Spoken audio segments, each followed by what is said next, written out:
In, please, Edward Lazear, Stanford professor and former chief economic advisor to George W. Bush. I'm sure you heard what Mark Meadows had to say there. He has said something similar before. Do you think we are, in fact, capable of getting an agreement within the Republican Party to reform health care soon after the Easter recess? Well, I sure hope so. It's extremely important that we do this. And you know, we've been here before. You know, you mentioned that I had been in the Bush administration, and the lesson that we learned then was that you can't give up on this stuff. So I don't know if you recall, Stuart, but there was a vote on the TARP that failed, and then we went back to Congress, went up to the Hill, worked hard, and then eventually got that passed. I believe that was an important part of moving us past the financial crisis. But the point that I think you get out of that is that you simply can't give up just because things stall. And this one is extremely important. You mentioned earlier in your discussion with Maria and the interview with the president, I thought that was very revealing and quite significant, that it is important to get health care passed because it has not only implications for health care, but it has very significant implications for the budget and the ability to do tax reform down the road. No. So I think it's absolutely essential. Go ahead, Stuart. Sorry. But a lot of people wanted tax reform first and foremost. It appears that that's obviously that's not the schedule. It is health care reform first and foremost. You agree with that?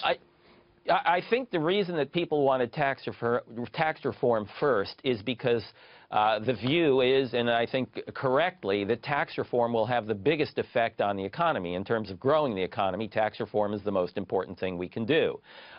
So reforming health care would be second to that. But the problem is that in order to get tax reform, it makes it much more difficult to do that in the absence of a health care reform. The reason is the obvious one. It's not just the deficit.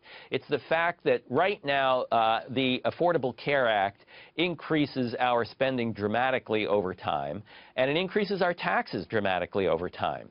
And both of those are problematic when you're trying to do tax reform. So without removing those, it just makes tax reform much more difficult. But I think you're right. The more significant one, certainly in terms of economic growth, is tax reform, and we've got to get there. Just no doubt about it. I came away from that interview and seeing some of the comments this morning, feeling a little bit more positive about the president's legislative agenda moving forward, whether rightly or wrongly, but I think things are looking up, generally speaking. So why are investors moving so much money into the safe havens of gold and United States Treasury securities? Right. Well, that's certainly true. But again, I think you want to put this in perspective. So if you look at, say, take Treasury rates. If you look at Treasury rates right now and compare them to where they were last year, you know, it is true that we've seen a change over the past few weeks, that Treasury rates have gone down. But if you compare them to where they were last year, we're still higher than where we were last year. So, you know, I would say that there's not a whole lot of danger there. The danger that I would say, and again, I think this is a minor danger, but I pointed out, is that what you always worry about is that the Fed will be too aggressive, raise rates, invert the yield curve or come close to it, and make short-term borrowing costs higher relative to long-term borrowing costs, which would slow down investment. I don't think that's a major danger. You know, I know Janet Yellen quite well. I've known her my whole life. She's a cautious person. I don't see anything like that happening.